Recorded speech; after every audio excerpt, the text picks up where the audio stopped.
looking forward to Kevin's demonstration of turning a trembler. And if you're ready to go, Kevin, why don't we take it away? Well, take it away. So I'm going to ask you all to maybe think outside of a box today, because you definitely need to, because everything about this is contrary to what you've ever been taught, probably, unless you've done this stuff about turning. So, so basically what I'm going to do is we're going to feed a dowel rod. Yeah, let's go through the pictures. Oh, I've got some photos. Okay, so a long time ago, I did this. That's about 16 inches overall. That's probably 12 inches of the skinny stick. That's about as far as I could go. And go to the next slide a little bit. And that's a yardstick in there. So those longer spindles are over 50 inches. And so we go to the next one. Yeah, go to the next one. They get the idea, I think. So these are long and skinny. So how I'm accomplishing this is by feeding a dowel through the headstock. So on the jets are a little bit different. I think I could only get a 3/8 down through a jet. Todd tells me, and I pretty much believe him, we can get up to about a 5/8 dowel down through the headstock on a Powermatic, and probably on a one-way too, not a problem. That allows you a little bit more design consideration if you get to, doing just a finial on the top. Like, here we go, I'll put it down here. Yeah, you got it there? There we go. So you turn a finial like that to begin with. Or on this one, I'm going to join a different piece on the end of this, such as something like that. So I turn that down to an 1/8, and then they'll just drill the hole an 1/8, and that just slides right on there. So that would be at the end of things, but the skinny piece going to something a little bit bigger, and this is a very thin-walled piece of cherry laurel burl. So, and it still feels heavy as heck when you start talking about these small diameters. So I'm going to shoot for about 1/8 of an inch in diameter, which is about the size of that end there. And to go through the headstock, one of the issues with this is you got so much sticking out the back side of the headstock, this will start whipping around on you, and it'll break it. So you have to have, yeah, there it is. There's one showing out the back. So you have to have a steady on the outboard side. So Todd made this for his one-way. That's a Powermatic. That's a Powermatic. Excuse me, Powermatic. He's got to correct me. So this basically sits right on top of the motor housing. That's what this curve's for. And then we've drilled a hole to fit, a 3/8 dowel through the head and have it lined up. That keeps that, dampens the action of that dowel rod when it's spinning. So to turn these small diameters, you also need to be going pretty much flat out as fast as the lathe will go. Otherwise, you're not putting enough wood underneath the cutting edge to do too much. So we're talking about real high speeds, real thin diameters. So I'm going to let Todd set that on the motor for us, and I'm going to run this rascal all the way through the chuck and into that. And I'm only going to work a small section at a time. So that's kind of like doing bowls, thin-edged bowls. You don't want to get too crazy about making it thin all the way down at the bottom before you get the set. So you work it gradually from one end to the other. So there we go. Tighten this down in the chuck. So I've got a couple of inches out there.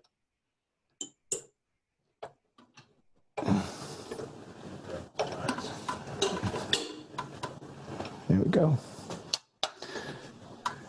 And going to start on 0. Let them know that we got technical problems. That's why I'm here. We got a little technical problem, and that's why Todd's over there, and he can't hear you. So anything you want to do with the picture or anything like that, if something needs to be adjusted, let me know. I'll relay it to Todd, and we'll make the corrections.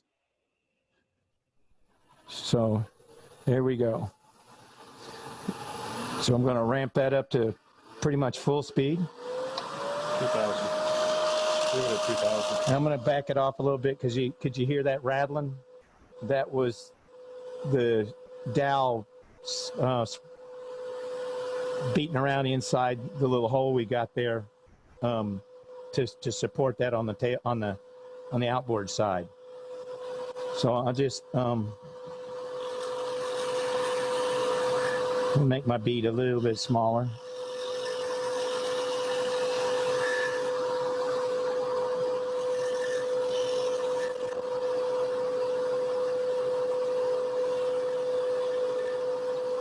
And so this is kind of a cove, making a cove cut.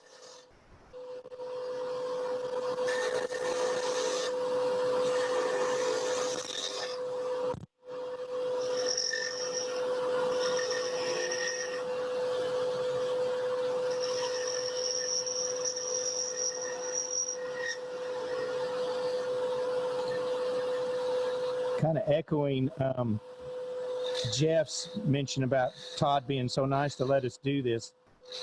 This is the third time I've been over to his house to prepare for this demonstration. So, but I'm going to take that now.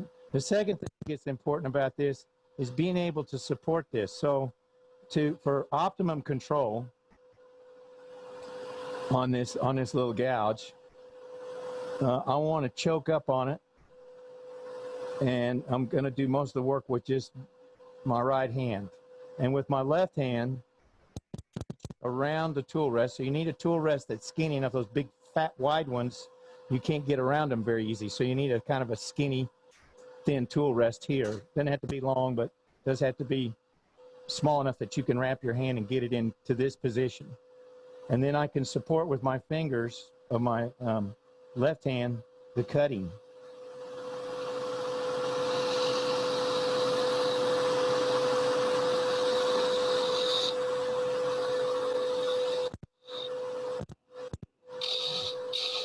Take it down a little bit.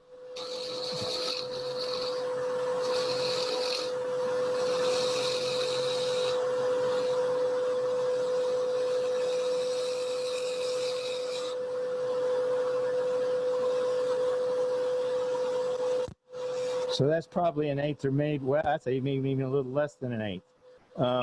So some of you may have been out and looked up tremblers on the web and maybe caught John Francois's contest. And I found a video they did in 2012, and the rules were, and it's a little bit different technique in this. We can talk about that a little later. But the rules were the onion, so this piece out here on the end, what he calls an onion, that finial diameter has to be a little bit, it's just shy of 2 inches in diameter. The little shallow pieces on the trembler, these skinny pieces, have to be 1.8 millimeters, and the overall length of the piece at 1,200 millimeters, which is a little about a shade under 4 feet, 48 inches. So you can tell, and I think the judges for this were Ellie and John Francois and John Francois's wife, and they came up with some incredible pieces. So if you go and Google tremblers and can find that competition in Belgium, you'll see some pretty amazing things. So this is maybe an introduction for everybody, and you really want to see where this can go to, go check that stuff out.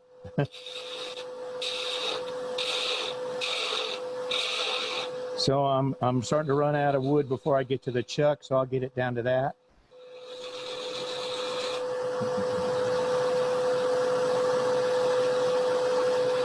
So right now I'm using a gouge to do this. You can use a skew, you can use Ellie's kind of skew, or Escalon teaches using a badan. So if you're pretty handy with the badan and stuff like that, then this is right up your line. If you're not handy with the skew or a gouge, you're not comfortable, you use the tool you're most comfortable with. That's what I'd say, and that you have the most control with. You know, so pull out your favorite thing for doing finials and stuff.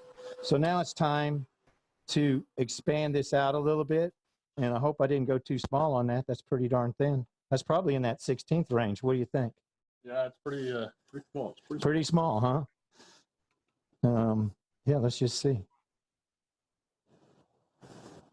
I think I don't think that would pass in John Francois' competition. I've got that at about midway between a 16th and an 8th. So Todd's are more accurate. Well, I just got batteries in mine, so 0.078 0.078. millimeters. And So it's 1.98 millimeters. 1.98. It's 1.80. This is the requirement. So there you go. That's not even good enough to get in his competition, and that's as skinny as I ever want to turn one. But I don't think I'm going to Belgium to war with those guys at this point in time. So I'm just going to take it out of the chuck a little bit, and I'm just going to slide out another little piece. And away we go. And basically, you just repeat that over and over and over. And then you get to a certain point out here where your little onion part, or where I've got this tenon out here to put my piece on the end, that starts vibrating so bad you can't. You're afraid it's going to break. So you need to start to support that. And I've just worked this little piece down here, and we'll go on to another stage, if you will. My hat's not getting in the way, is it, Todd? No. Oh, you're good. Yeah, I'm trying not to lean over it too much. So, like I said, you could use this. Which one are you? I want Ellie's, the other one. Okay. So this is Ellie's, and I think I heard him calling this a skew. If you look at it, it's really kind of a badan. It's skinnier here, wider here. It's just sharpened different than any badan I've ever seen. He sharpened it kind of like a skew, but that's actually concave instead of convex, like most skews are hollow ground. And so this, to get to that edge, you have to be on the bevel. There's no way around it. So I believe that's why Ellie likes it that way. But, same thing, and you can slide that on. So you can use different tools to accomplish the same outcome.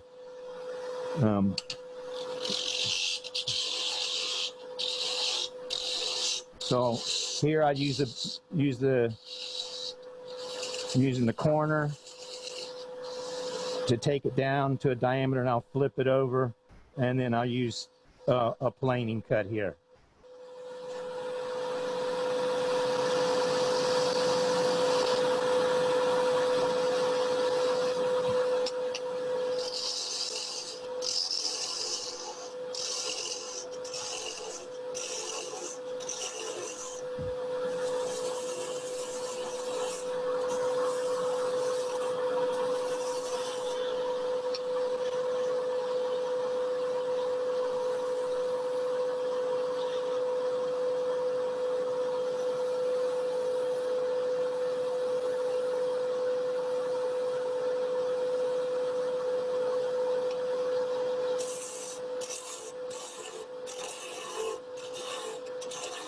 So I did this demo for the Hunt County Club, and I think Ron was there, Ron Howe, and he was, after watching my demo, he said, I got to try that.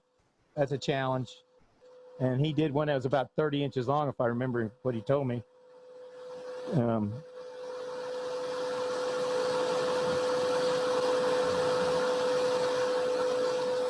Okay, so now you can look and see I'm getting quite a bit of vibration there, and I'm just holding that, keep controlling that with my fingers. And so about this time is when you need to get into the magic of this, and where you got to kind of get outside the box and start to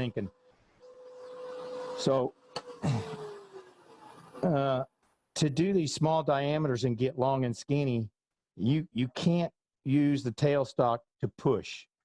It'll just bow it over and snap it off. So you got to, the way to think about this is I want to be able to pull on this. So just like when I'm gonna pull it out of here now, but when I pull on it, it's trying to like stretch the fiber of the wood this way. And so I've got to keep the demo moving. I'm gonna switch to the next stage and show you what I've decided to call the what is that from? Did you want the string steady? Oh, you want No. a picture of that? Yeah, I'll bring. You got this picture of this? Yeah. Let's show it. On the string steady? Yeah. That's the flux capacitor for making this happen. And the other thing that works with the flux capacitor is down here is dental floss. So we call this string steady, and this goes in the tailstock, this part of it. So we're going to use the string as the steady to, you know, hold the piece where we want it to and keep it turning fairly true, or as true as we can. There may be some vibration in there, but within limits so it doesn't break. So this goes in the tailstock, and we may have a little technical time here where we move cameras around. Let's see which one I want. Should I go all the way or half? We're doing pretty good on time, aren't we? Where are we at? Yeah, plenty of time. Okay, so we'll go halfway.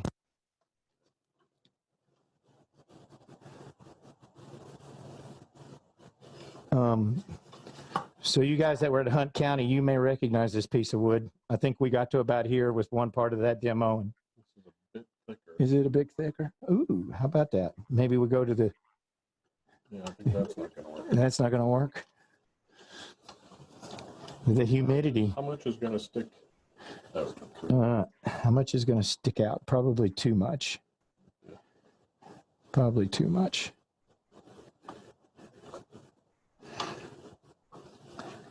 I believe when we were talking about that, Ron had a good idea about using a baby bottle You'll have that and using the nipple on the baby bottle for the outboard.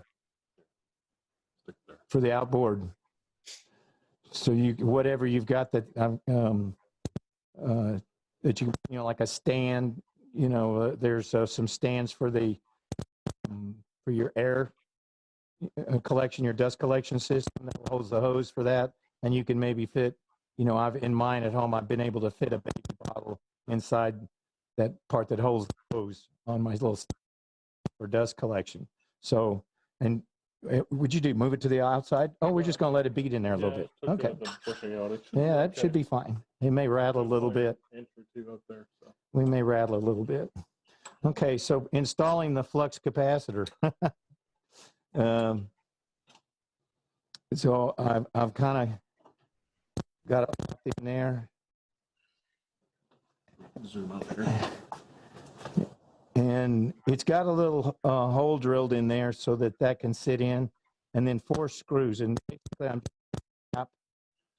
I'm gonna get in that little notch I made there in that finial right there, and go around and come back. I don't take a full wrap on any part, just like just to bend it around, and then, you know, we'll go back down to that one.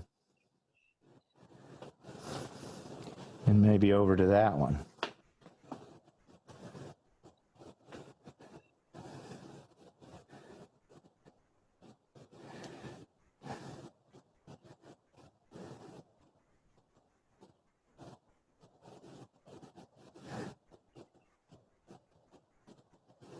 Helps if you got dexterous fingers. Okay, so I've kind of got it trapped in there all different ways, and I'll kind of pretend like that's a cleat on the boat and go back and forth to lock it off.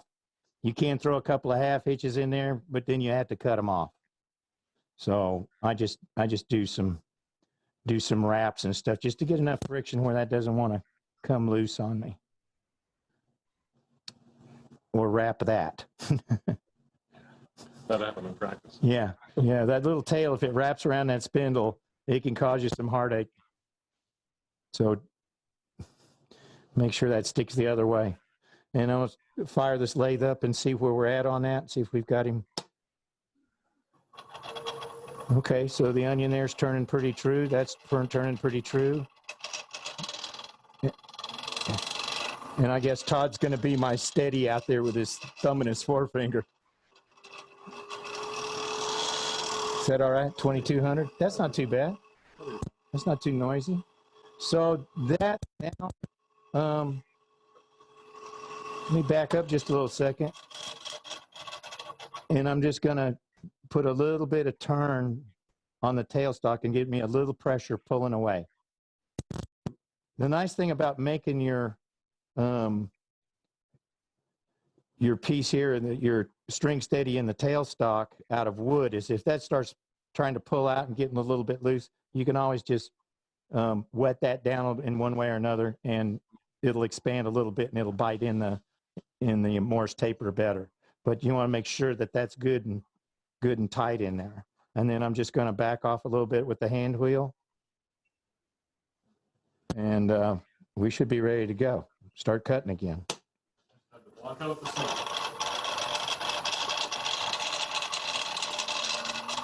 So get up to 22. About 2200. Okay. So we're not quite flat out on this, but we're pretty close. Go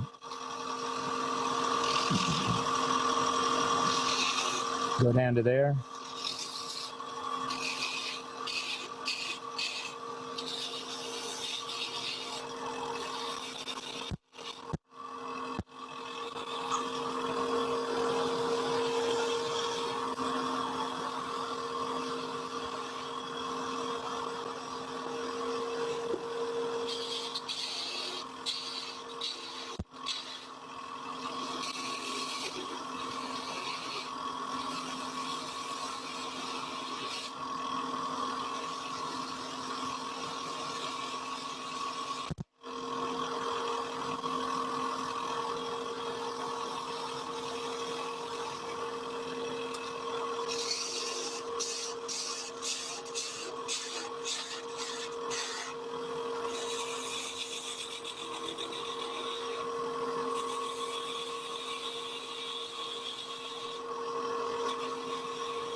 So this would be a good time to sand, by the way, as you're, when you get long and skinny, it gets kind of hard to sand this.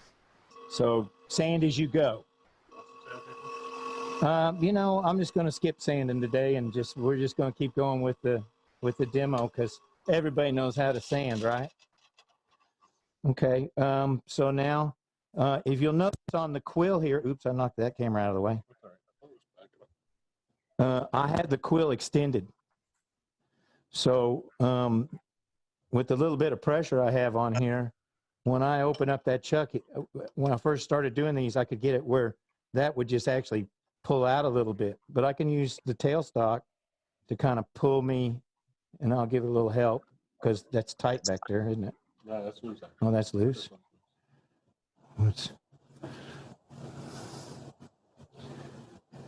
There we go. It's starting to move now. And we'll take inch or inch and a half or so out of there.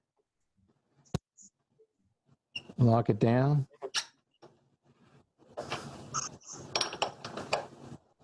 A little bit more tension. And I'll start down slow again because,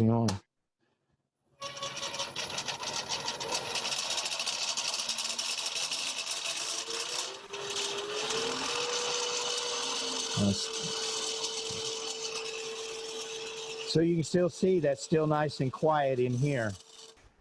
Nice and quiet right in there. It's not doing too much vibration, a little bit.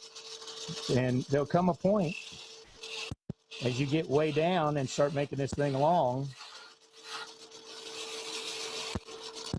where that'll start vibrating. That's perfect. Thanks, Todd.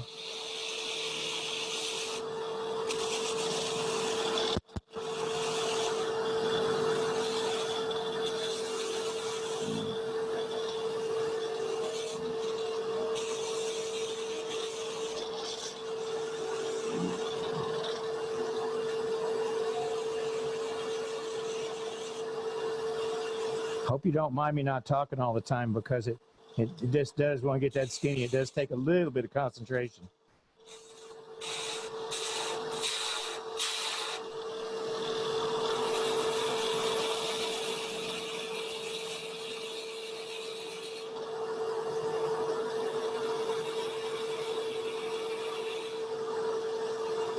So I'm really controlling that tool with kind of my thumb here. And it's it's good fine motor control there to do that.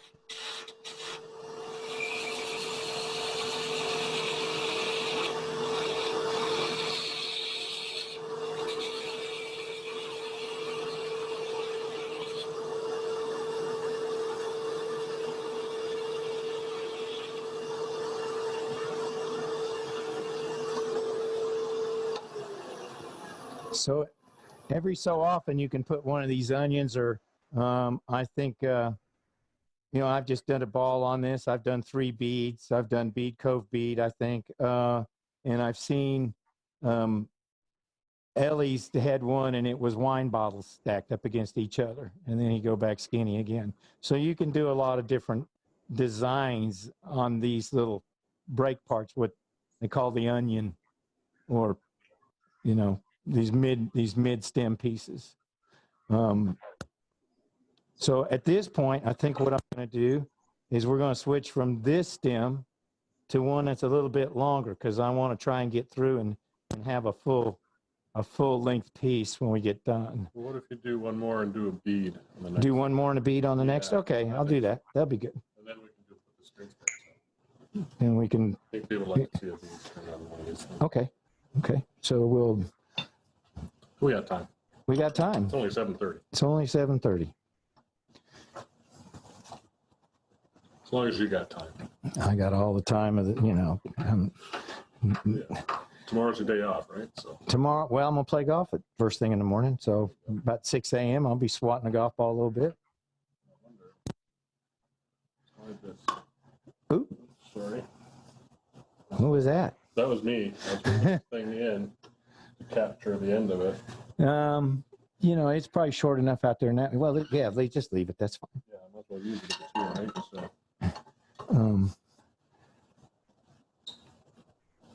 So this is a good time to sand the stem down if you want to. So normally, that's about a 7 or 8 inch increment there. I do, one maybe a little bit longer than that. But I'm going to go ahead and put the next bead right here. So Just get shorter and shorter as you go down. well, I can get shorter and shorter. That's a good idea. Yeah, step down. Yeah, I usually step up, but.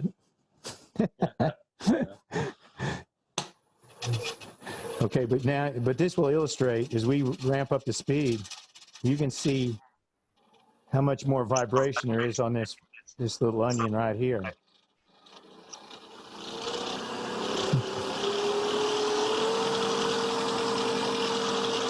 So that's about 2,400 Rs right there.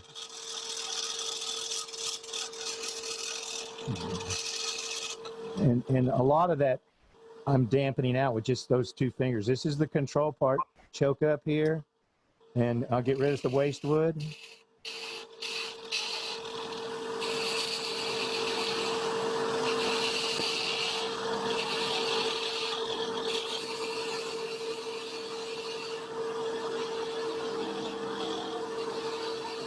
My thumb is actually sitting in the gullet of that gouge. And I can feel the handle on my forearm of my right hand.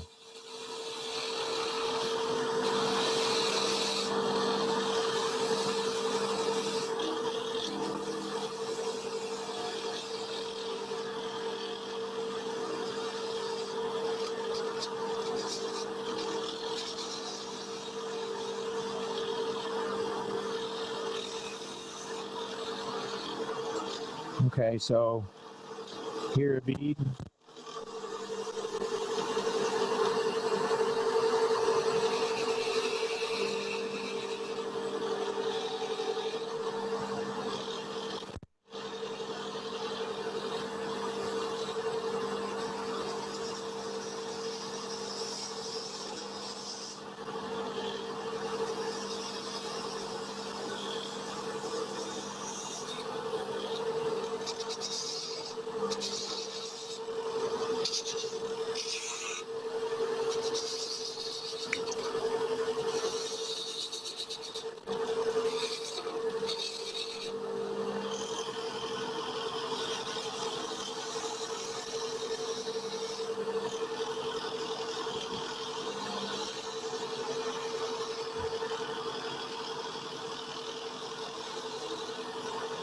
I'm getting pretty familiar over here, Kevin.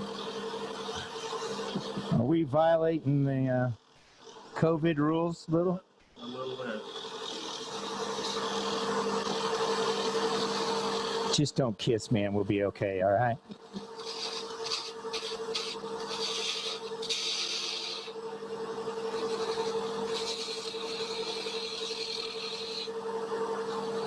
Two days ago, you wouldn't even stay in the same room with me. What do you mean? Okay. I had to kick you out early. Yeah, right, you did.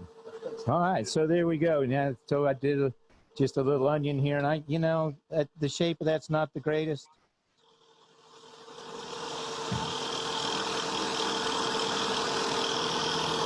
And that's really getting, because I cut it down here too far to begin with. So I'm really kind of taking a risk by going back and doing that. You can see all this vibration out here on the first onion. But you can also see I can kind of move it around with my fingers and get it to run true. So the next step, we're going to go to a longer stem. This one. So how far out am I on this one so far? Probably. This one's already at just about 28 inches long. So yeah, there we go. So that's about 28 inches. Get it. Oh, you want to hold it to this camera? Oops, that's the wrong one. Hit the wrong button. Sorry, 1 second. Here, why don't you just put it down here on this one by the tool rest? Take my head out of there. 1 second. There we go. All right, so there's kind of the finial, and that could be, a little tenon for the other piece. There's an onion. A little bit longer distant, there's an onion. And there's another one. And then I think if I go back to this interval, I'll still be right down to that line. Right down to that line. So that's where I'll do the end. Yes. Kevin, this is Sue. Are the onions required for strength, or are they just for decoration? You can do without them, but I think on the ridiculous competition that Jean Francois had, they keep these distances fairly small, I noticed, because the onions are almost 2 inches in diameter, and it's a different technique. They're not feeding it through the headstock like this. So I think you can just make this long and skinny as you want without anything in there. If you want to give it a whirl, Sue, I know you probably got to have some fun doing this. Well, I was going to try it with my 80 grit tool and see how long it would take. No, you don't want to use 80 grit. You want to go ahead and get out the skew and, or a gouge or a badan and gain those skills. Because, there's not too many people that have come as far as fast as you have in this. So anyway, so I'm going to take this one off. So since I didn't throw a couple of half inches in there and lock this in, I can just kind of spin this little piece of dental floss, waxed, and go ahead and take this off. If I can remember which way I was twisting it. Thank you.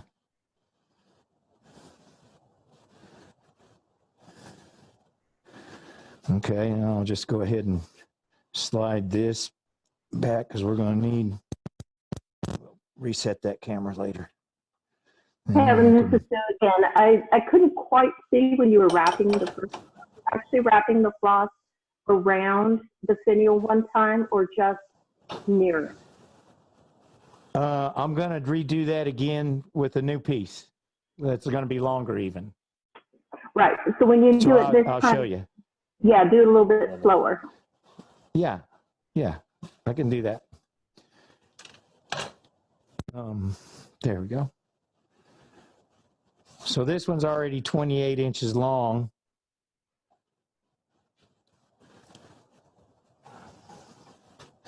I'll tell you what, Todd, we can bring the camera. I can run this through the tailstock so we can get this down in the picture. And I'll do that. And so show them do that. And then we'll use the tailstock to slide everything back and back out till we get to where we've got to cut. All right. So flux capacitor, this is loose in the headstock and it's not in the chuck yet. And I kind of want to set that in the center of that. Okay, so all I've done to secure my dental thread in here is put a slip and then put the slip knot in over the screw. So that's anchored. Okay, and I kind of want to bend it around, and if I can get it in these little grooves in here, all the better. You know, it'll run nice and true there. Kevin, can you hear me? Yes, I can. Yeah, wrap it with a figure eight. It's a lot easier and it's a lot faster. Go from one screw to the opposite, come back around as in figure eight fashion, then go to the top screw and do the opposite on it. Wrap it around the screw around 5 times and you're finished. And it holds it right in the middle. Figure eight.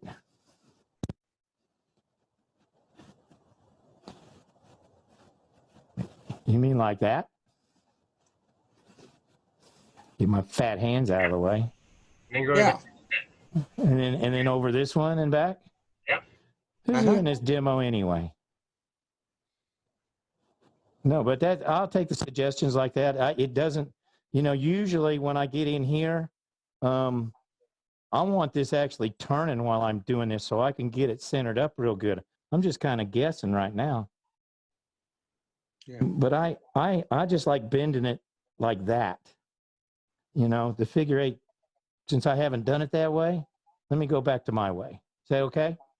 Okay. Okay, is that fair? That's fair. I want you to do what you're comfortable with, and if figure eight works perfect for you, and it's the same to all of you to try this thing. Try it around a little bit. He's got a pattern that he uses to get it set up, and it works. So that's.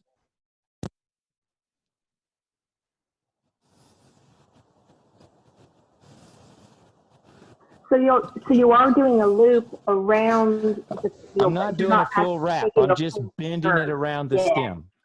Yeah. Just, okay. So it's touching it, but it's not fully wrapped. Yeah, it doesn't. I don't go completely around 360 degrees. I'm just going.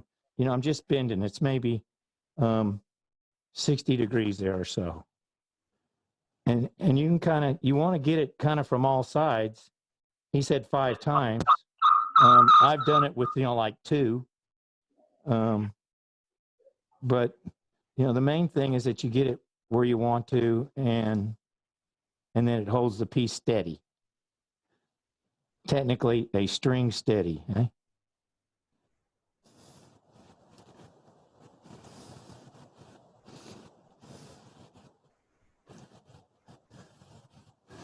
Actually, I think I'll come back up here.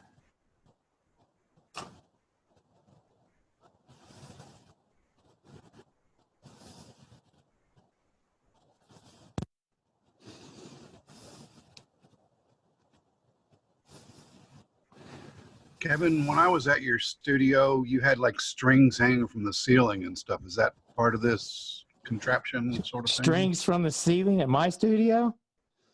I think those might just be fishing rod from the old cane pole that's hanging up there from my father-in-law's cane pole. So I'm going to kind of slide this out now.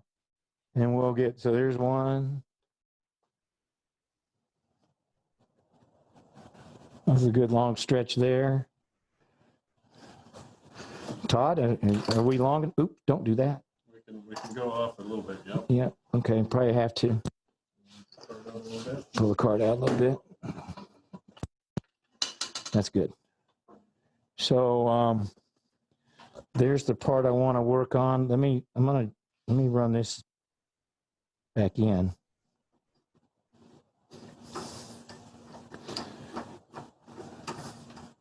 So I'm using, ooh, slide in there. You see, I felt that pressure when I was sitting there turning the hand wheel. It started to bow, and I stopped. If I'd have kept turning, I'd have snapped that thing. So I'm going to try and just push it a little bit further using the quill and my fingers to push it in a little bit further. And then I'm going to get the maximum out of this lathe as far as length. So now I can pull this guy out. I don't know. Is that enough? So that's Let's start right there. I still got a little more on this lathe. move this. Just those two. Put your arm through there. Put my arm through there. Thank you. There, and then move this now. Okay, we're going to do a little camera movement here.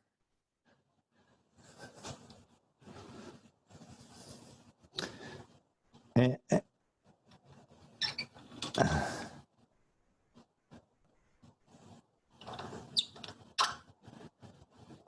there. So I've got that locked in now.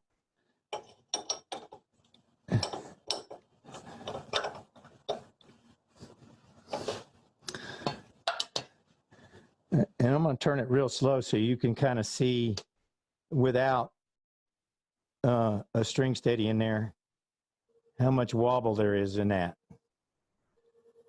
I mean, the one I did that was over 50 inches. By the time I got done, this spindle was going every which direction down the ways of that thing, just to keep it kind of running in the center.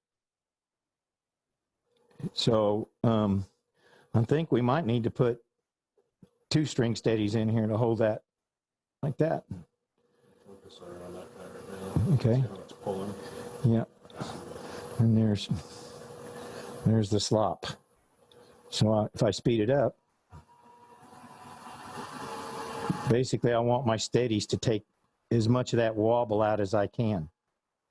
So I'll put a couple steadies in about here and here.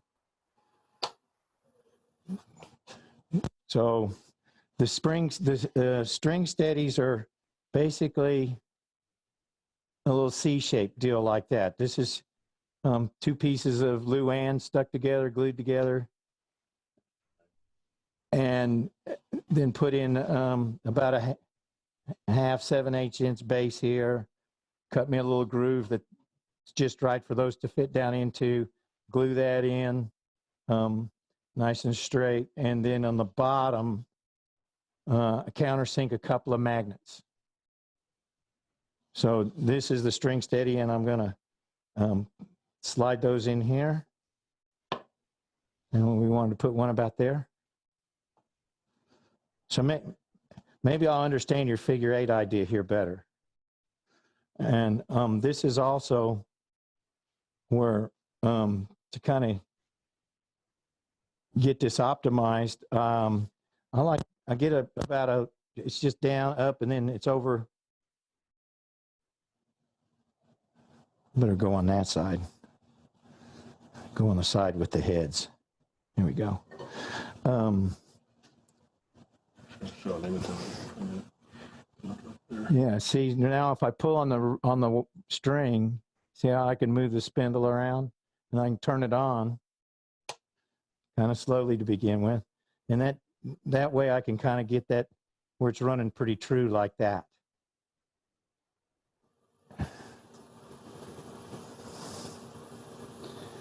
And then I'm going to come back around, and since that's holding it from that side, now I'm going to get it here. And that's all the string I got with that one. So I instead of just using 1 string, sometimes I use 2. And this one's short, so it's, He's a problem. He wants to come undone and get loose. It's all right. So now I've got the other piece of string over here.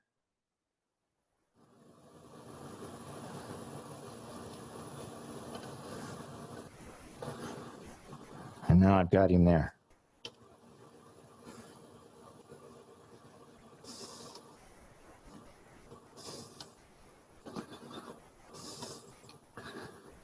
I suppose I could put a little glue on that.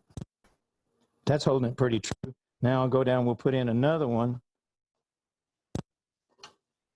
down here a little closer to the headstock.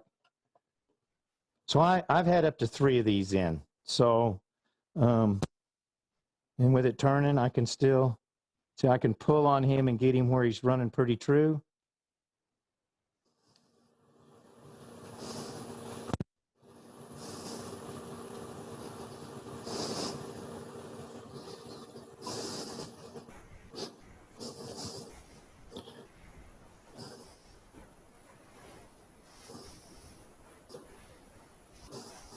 Living dangerously. Am I leaving dangerously? Whoa. What, reaching over the top of it and No, pushing I on it? started rapping. Oh, did it? Yep. Well, good thing you saw it because I I've didn't. been watching. I had my hand here because of our practice the other day. Okay, so I think that's our other steady there. Now we'll try and come up on the speed a little bit. So I got a little vibration out here I'm gonna live with. Move that one down, couldn't you? Yeah, so yeah, that's right. Even when it's running, I can slide this. And that now I've got it about the same on either side. This one didn't run that true. And you can move it around a little bit. That's the helpful of the magnets. Well, let's fire it up and see how fast we can go without.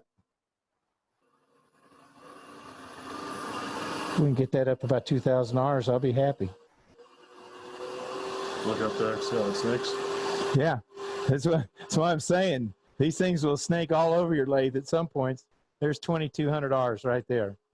So back to the repetitious part, cutting it down, making it skinny, and making it a little bit longer. Next step. One little piece at a time. Maximum control on the tool.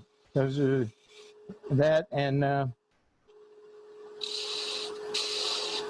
getting a hang of messing around with string steadies, and y'all be on your way to making these things, as long as you want.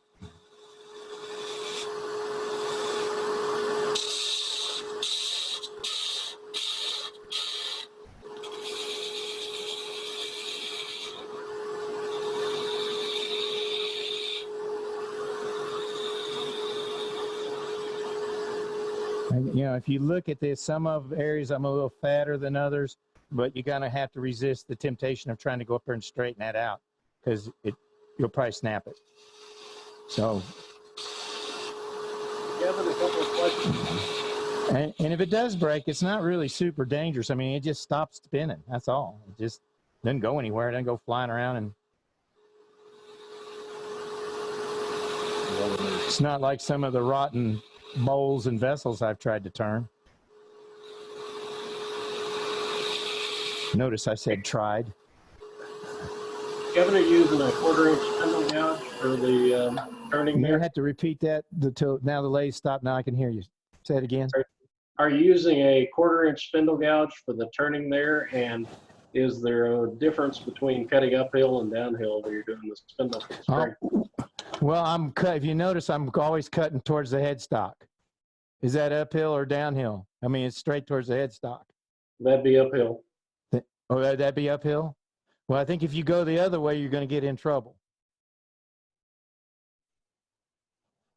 Kevin, there's another question on how do you exceed the bed length? Say that again. There was a question in the chat. Cliff wants to know how you exceed the bed length. Exceed the bed length. That the whole piece is going through the headstock first, and then so I can get the extra distance of the headstock, and then we've got a steady on the other end, on the outboard side, to keep the piece from broken. Yeah, see this in the picture there? We're coming out. We're out on the outboard side, and I have all that length there. And that's the steady that Todd and I came up with to sit on this Powermatic to vibration of the stock to begin with. And then that just works down further and further and further and further through. You can only get, it really doesn't exceed the bed length. I mean, we're only, I think a maximum on this is probably about 35, 36 inches. And then you can see, Todd, we just made this little drill a hole. I think that's 5/8 hole, eh? 5/8, yeah. Yeah, so that's the same size as the, Pushing down to 3/8. yeah, we made a bushing to cut it down to 3/8. Or if you start with 5/8 stock, it'll fit right down in there.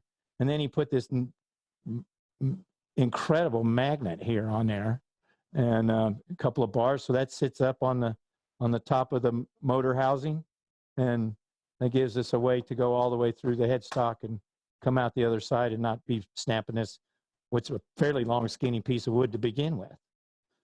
So now it gets a little, now you start getting into a little tricky in the movement, because I've got to pull.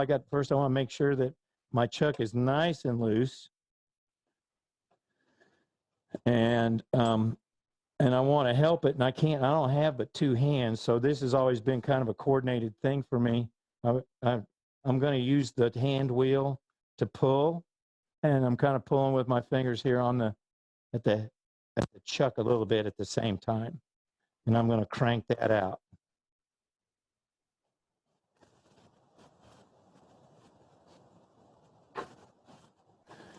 That'll give me about an inch and a half. Okay, now you can see I can adjust these, get that back in line. That one popped on its own.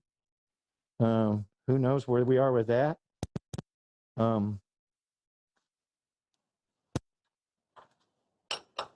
Lock in the chuck. So I've got that thing tight in the jaws again.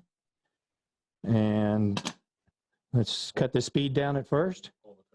Yeah, I'm gonna rotate that. I had a little pull on it to begin with, Todd, but we'll see. We'll do a little more. Didn't hurt. Oh yeah. See, that one's nice and running smooth. Got a little vibration there, but not killing me. Nice. Right back up to about 2,000 RPM. Oh, do you want to try the whole way?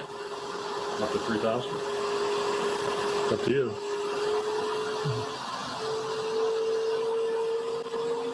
You can do it now. We got nothing up here. So. What happens at 88 miles an hour? Do we just take off into time with the flux capacitor here? Yeah. There's 80. There's 28. We'll try 28. He says it's good for 3,000, but I'm going to stop at 28.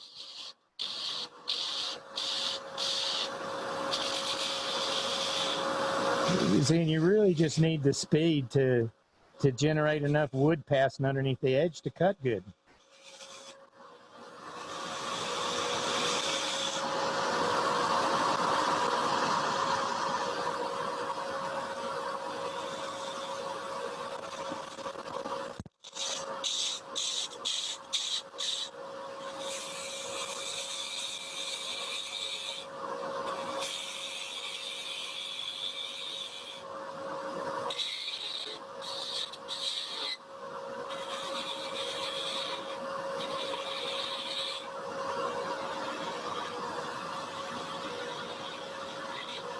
You know, we could move the headstock a little bit. Mm-hmm. Give you a little bit more. This headstock will probably go another 3-4 inches. Well, I think I got another inch or two out here too. Okay, so we're going to try and move it one more time here. Hopefully we'll get all the way through this. And then I want to talk a little bit about the other system of doing these. And you start with a really kind of like a 12-quarter stock and the 48 inches long. So that takes a pretty good size lathe to do that. And I think in that competition, they're sitting there all on one way. So to get that length, and probably without boards, I mean with extensions. going to slide that out. It's just coming out by itself. Easy, just slide the tailstock away. I've got about 3 inches of the tailstock hanging off the end of the lathe, and I can still lock it down. And I think we should still be good on that. And where's my little line?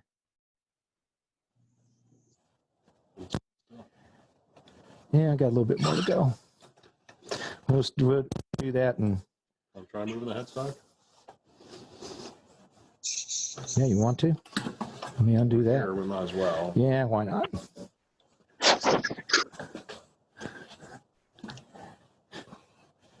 We say, gang, we want to try and move the headstock. There. Is that enough? Yeah, I can see my pencil line now. That'd be good. With what I've got there, we got it. More? Or No. You good there? Well, let's go a little bit hair more. All right, that's it. That's stretch. Now that's a Powermatic stretched out as far as you ever want to stretch one. It's only an inch over. And now, very carefully, I want to push that back in because that's way too much wood sticking out of that chuck right now. So I'm kind of trying to push it in with my left hand while I'm turning the hand wheel with my right and sliding it through the, yep, heading towards the headstock. And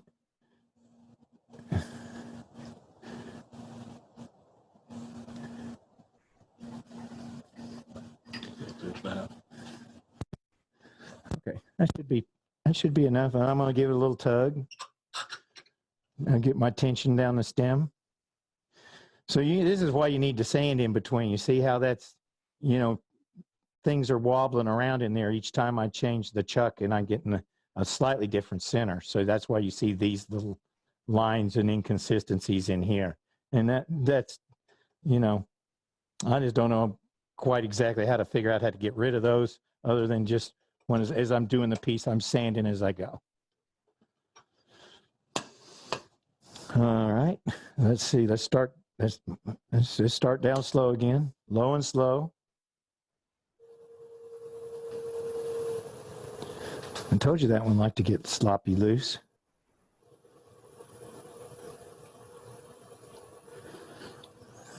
Question is which one is it?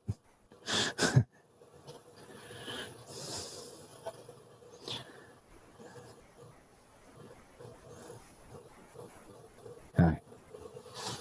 Let's see what we got.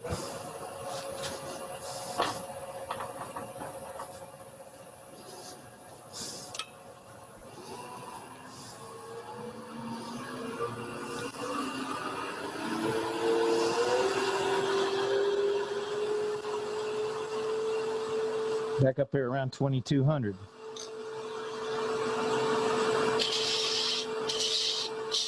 So it's kind of repetitious, this part of it.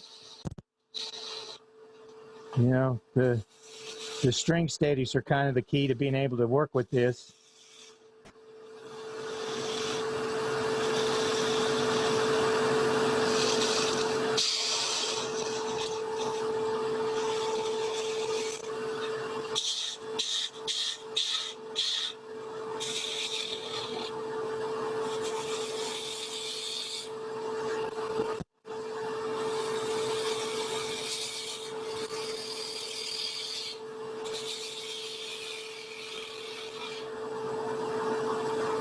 So really the whole, the real key thing technique-wise is to choke up on the tool, learn how to grip around and have a tool rest that you can get around, and use your thumb for extra control. These two fingers are supporting that little spindle, and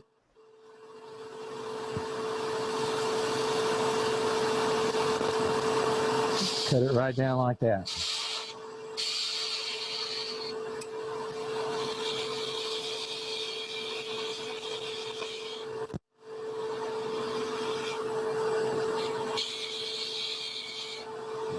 Okay, I'm going to stop it there.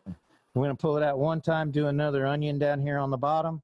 I'll cut a little tenon and leave a little piece of wood there to, I'm not going to completely part it off, but I'll get it to where, we'll be able to get it off, and where it can fit into a base. So,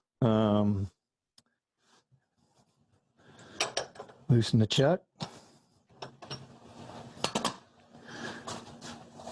Give it a little support and use the hand wheel to slide that puppy out.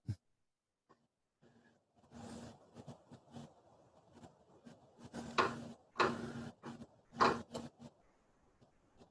think I'll stop right there.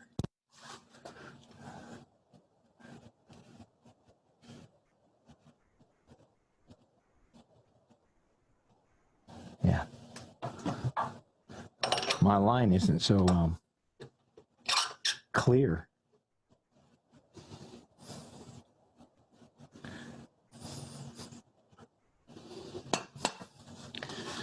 A little tension on the hand wheel.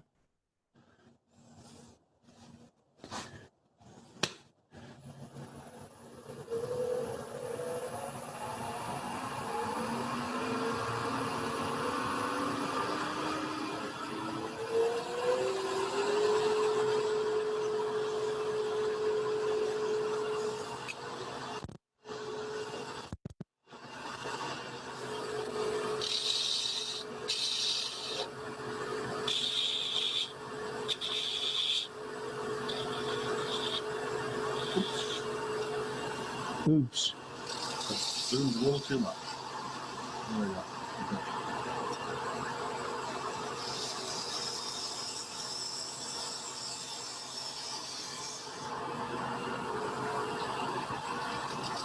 Go for a double, hey?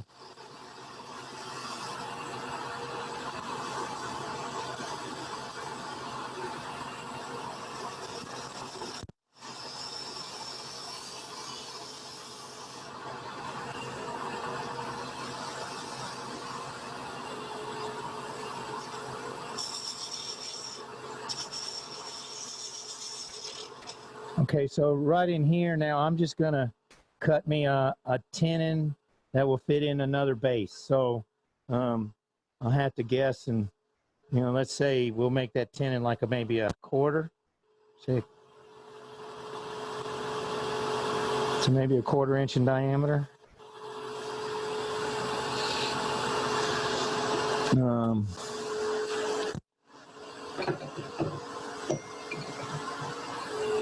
You don't have a little parting tool, do you? Because I think I forgot mine. Perfect. Gracias. It's a nice thing about having it at somebody else's shop. If you forget something, they got something.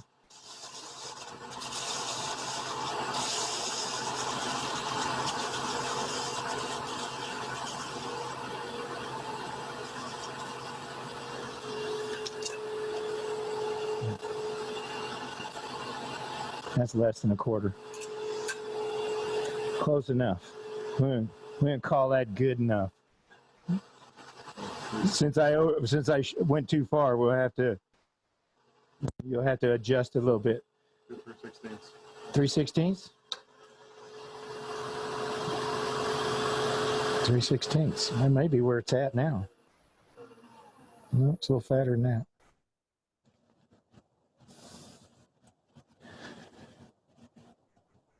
That's just a hair over 3/16.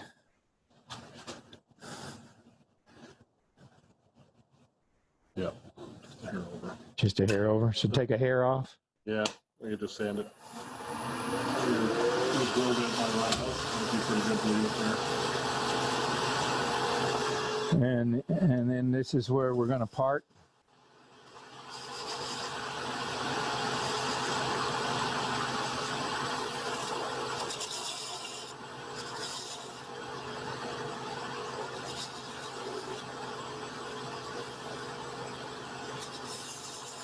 Or break.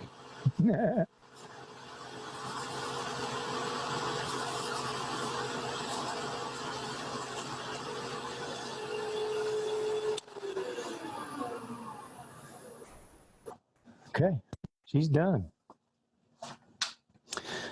So when I was looking at the contest that John Francois put in, 1,200 millimeters in length, that's a little under 48 inches.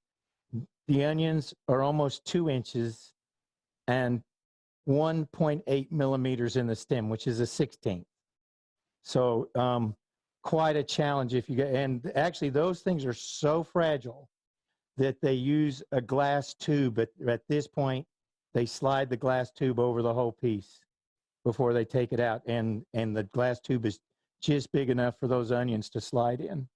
And then they stand it up in a glass tube, because if they tried to move it without the support of the glass tube around it, they break. So really quite a unbelievable amount of skill involved in being able to do that.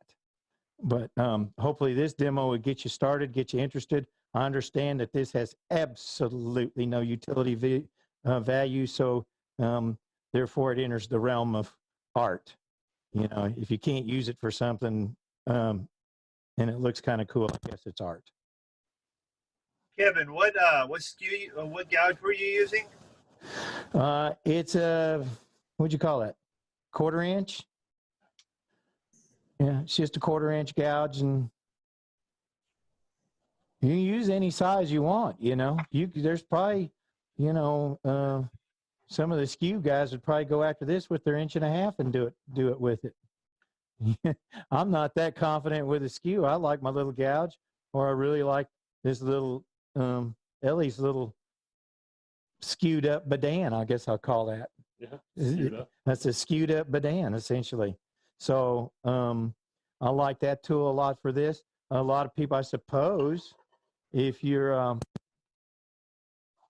you know, if you're one of those skew guys and you got one of those little sets of skews like that, you can probably use that, because the diameter's nice and small. I wouldn't try and use that on anything very big. I mean, that's a 6 millimeter 1/4 inch is what they call that, HSS. I have this big old fat parting tool, and I've used it. Hey, Kevin, I got a question. I got an answer. Well, are any of the finishes out there, would they help strengthen the narrow finials like this? Any of the finishes? Yeah, would any of the particular finishes benefit to help limit breakage? You know, mean maybe. Like a hardener? Like putting on a hardener? Yeah, You mean like spraying it with lacquer or something?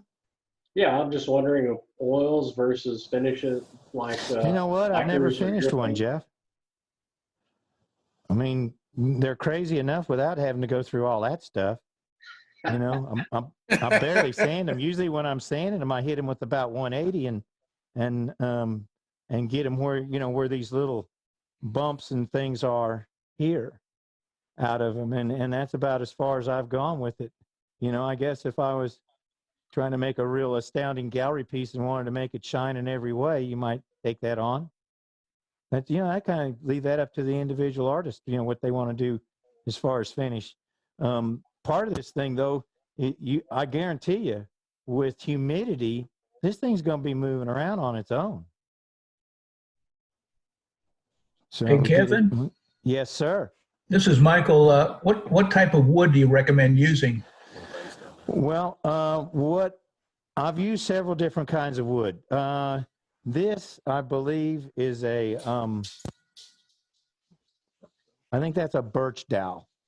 Okay, so in my way of thinking about it from wood point of view, I definitely want to go with diffuse porous woods, maple, birch, you know, cherry, walnut, not oak. You know, ring porous woods, oak, ash, they're not going to be as good with this. But I have used, let me pull this one out, because you can probably see, this is longleaf pine, and you can see the dark bands. Do I just hold it steady and you can zoom in on that? Okay, so the dark bands in there are the summer wood vessels, which are very, very dense and very, very strong. The lighter bands are the spring wood vessels, or tracheids, and not in pine are not vessels. But anyway, the spring wood there is very, very soft. But between them, they make something that's pretty durable, pretty strong. So, and like I said, this one ended up being a little shorter because guess what? You know, I was learning. You know, whoop, whoop, whoop, whoop. Good catch, Kev. So this one, you know, see, it didn't make it but about 2 steps. That was maybe 18 inches there. And who knows? I don't remember if I broke it when I was turning it or if I just stepped on it, being the clumsy oaf that I am sometimes. So this one, we ended up at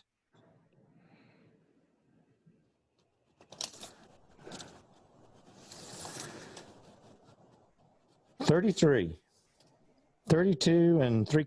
Hold it over the blade. Switch it up here. Yeah, just 32 and 3/4 inches on that one. So that's a pretty good long skinny spindle, and he varies from about 3/16 down to a little less than an 1/8. But so on, moving on to the Jean-Francois technique and the way that what these guys are doing over in Europe in this contest, instead of a little bitty, they got them a big one. They got a big flux capacitor like this. So I made this one because I'm anticipating giving this a shot. You know, at least trying to see, you know, if I can make a 2-inch onion. That's just about a 2-inch hole because I drilled it and then I hollowed it out, and I made my Morse taper for my one way. And so the onion will fit in there, and I can string steady it off and start working it out. And those, you actually use a big regular old one-way steady, or, you know, whatever kind of wheel steady you got, but you use it between the chuck and on the big meaty part, you know, because you don't have anything going through the headstock on that. You got to get the whole 48 going down the lathe bed. So when you start, you got 48 inches of, you know, 3-inch diameter material, and that'll flop around in with you if you don't have a regular steady in on that. And then they start, as they go, you know, same technique, except for you're making bigger onions, and you're going, so their onion diameter is a little bit less than 2 inches, and we're looking at their 1.8 millimeters, which is, you know, my conversion said that's a 1/16 of an inch, and my eyes bugged out of my head. I thought it was maybe I thought it was maybe an 1/8 or a little bit less than that, but it's way down there. So that's skinny, skinny, skinny, very, very fragile, and a complete challenge as a turner to try and gain those skills. Do I get in the frame a little bit better here? Any more questions?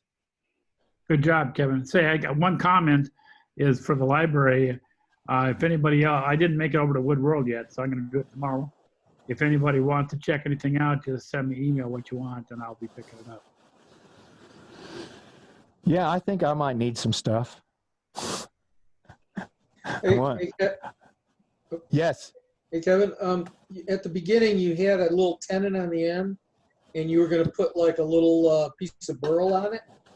Yeah. Something this long and delicate, how do you judge what kind of weight it's going to bear? Is it just trial and error? I'm just guessing, you know. It may hold it, it may not, and you kind of set it in there, and let me see if I can find that again. Where'd that little devil go? No, the one with the tenon that I started with. Yeah. Do you provide a list of curse words when you get about 3/4 of the way through and it breaks? You can make up your own, whatever suits you when it comes to curse words and losing it when you break one. But you know what? I just laugh anymore because I know it's sometimes it's not even my fault, especially with that longleaf pine. You get to a section in there where there's no summerwood vessel, and you're all in springwood, and it'll just collapse. Yeah, I was going to say, you know, you just hit one little fissure and it's gone. So the hardwoods like birch and those are going to be your better bets, and that are diffuse pores. So if you can see the little ring dots in the wood like you can on oak, you know, that's probably not the wood to use. You know, ash is the same way. And I couldn't even do the first little goblet I had, this one, and I think I did this probably, you know, close to 8 or 10 years ago. Where are we? You going to go down here? Yeah. This guy, he's 16 inches over long. See, I had to put a little piece of agate on that because I didn't have enough mass down here on the bottom to hold up that cup. And that's a piece of madrone burl. So, but that, you started, kind of give you an idea of where I started with this. Here's a little, everybody wants to do goblets at some point when you're first learning. Sue Boyle, you do a goblet, you're probably second or third piece you ever did? Oh, You still on yeah. there, Sue? Huh? 13, yeah, with a 13-inch stem. Yeah. Yeah, with a 13-inch stem. But it's, not real skinny stem, I bet you. About an eighth of an inch, and I'll never do it again. Oh, please. So then, I was just thinking about how to get rid of a bunch of wood, and I started making these little cups like this, and I was just buying dowel. So these things, this is like, a dowel, but I don't think that looks very good. And I didn't make it, it came from some machine somewhere, but it's, and it's just not, hey, let's show a little pride and make the whole darn piece instead of, wimping out with a little skinny dowel. So that's when I, started going this way, and trying to do these, which I like a lot better. I mean, I think that's a little more. But yeah, when they get long, see how that one's, it just trembles. Somebody walks by that thing, it's going to move. You're making me so nervous. I need oxygen. I've been holding my breath through this whole demonstration. You're afraid I'm going to break it? Oh my God. So there are some practical things about this, if you're going to be a conductor. Come on, orchestra, let's play. So you could make, somebody a conductor, a band leader, you could make them a little, whatever they call that. Baton. Yeah. Hey, Kevin. Yes, sir. Have you ever experimented with a live center chuck in the tailstock?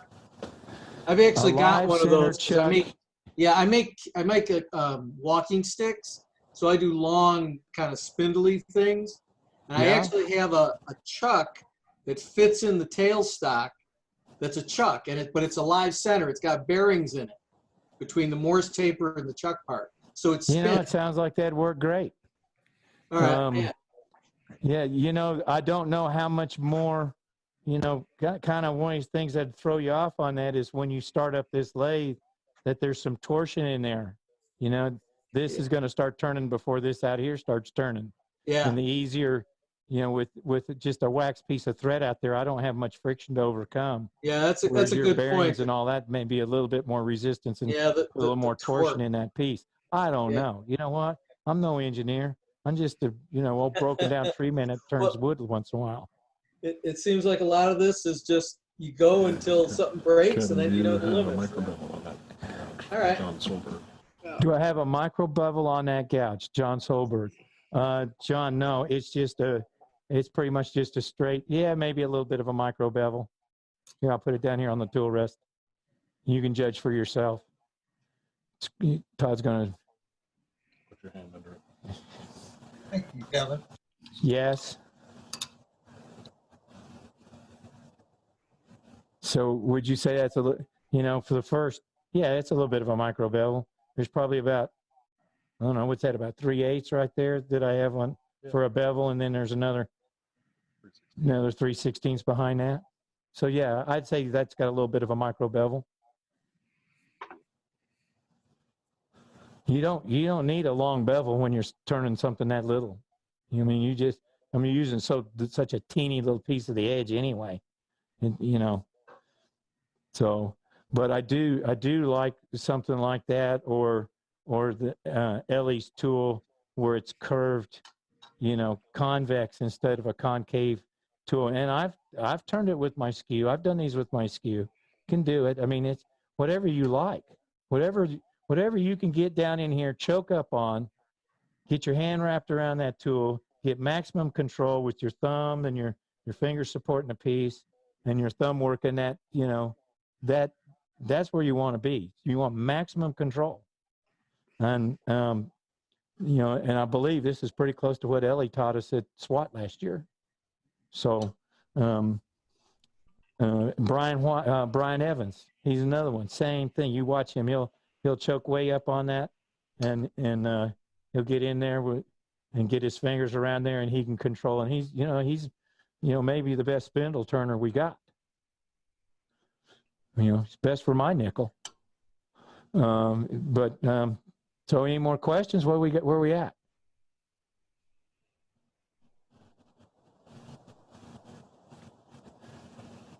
Kevin, thanks for doing this for us. I appreciate it. Ron, I have never-ending admiration for you, because you went through one of these dummies in one of these dummy demos in Hunt County and back in February. And I know, how many of these have you done now? Just the one, or?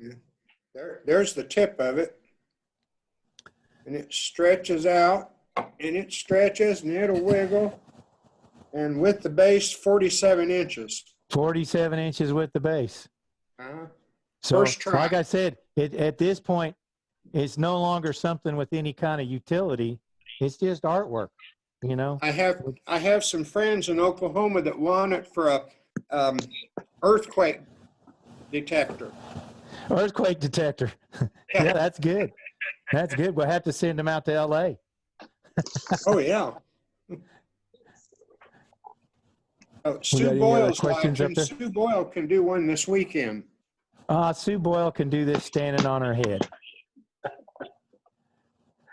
Well, Kevin, we definitely appreciate your demo. Appreciate you putting this together for us and showing us this fun technique. My thanks goes to Todd for letting us use this wonderful shop he's got, and his investment in all this great equipment that we're using. I mean, there's 1, 2, 3, 4 cameras that we got, and all this other supporting hardware is quite impressive. I don't know, it's not just hundreds of dollars, it's probably thousands invested in being able to do this. So, and I hope y'all will support Todd as he keeps trying to grow his business and sell tools and do demos. He's a great ambassador for us and our club, and I'm just proud that he let us do it here. Thank you. And as a matter of fact, Todd, Thanks. What is your business? Why don't you go ahead and put in a shameless plug, because I think we definitely deserve for you to have a second here to plug your business. Toolstore.com. There it is. There, it's T-shirt. Can you get that in the picture? Kind of stand back a little bit and get everybody see this? Woodturningtoolstore.com. Nah, you're not going to break my Trembleur. I'll grab it. Boy, we're fast. Also, he has a YouTube channel. Yep. Between his educational information and some of the tools and offerings he has, Todd has some great stuff. Yeah, and the customer service from his company is excellent. Now we know where to find him. Exactly. Well, he's got a nice newsletter that goes out every month too, and he's like I said, he's a great ambassador for our club to have Todd, taking this on and trying to, grow a business in this market right now. Very difficult, and I'm happy to support him any way I can.